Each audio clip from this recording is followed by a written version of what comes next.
हिकु दफ़े पाण सगुरन सल्लल्लाहु अलैहि वसल्लम वटि वफ़द आयो। हिकिड़ा माण्हू तकड़ तकड़ में अची पाण सगुरन सां मिलिया।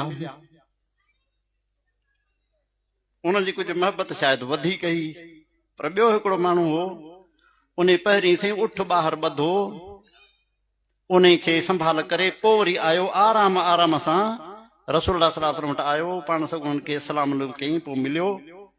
पाण सगुरन फरमायसि त इन फीक ख़सलत आहिनि, तो में ॿ आदतूं अहिड़ियूं आहिनि जो तमामु बहितर आहिनि, अल हिल्म वल अनात, हिकिड़ो बुर्दबारी ऐं ॿियो संजीदगी, जेका तुंहिंजे साथियुनि वटि कान्हे।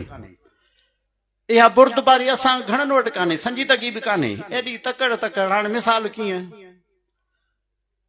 मूंखे हिकिड़े हथ में कोप आहे, ॿिए हथ में मोबाइल आहे।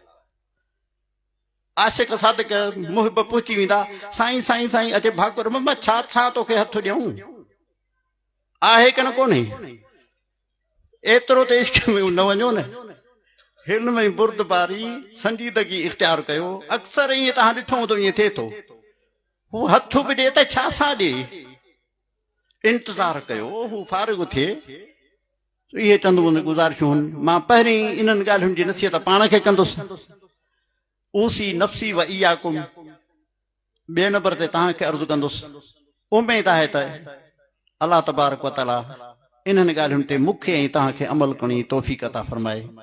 सुब्हान रब्बिक रब्बिल इज़्ज़ति अम्मा यसिफून व सलामुन अलल मुरसलीन वल्हम्दुलिल्लाहि रब्बिल आलमीन।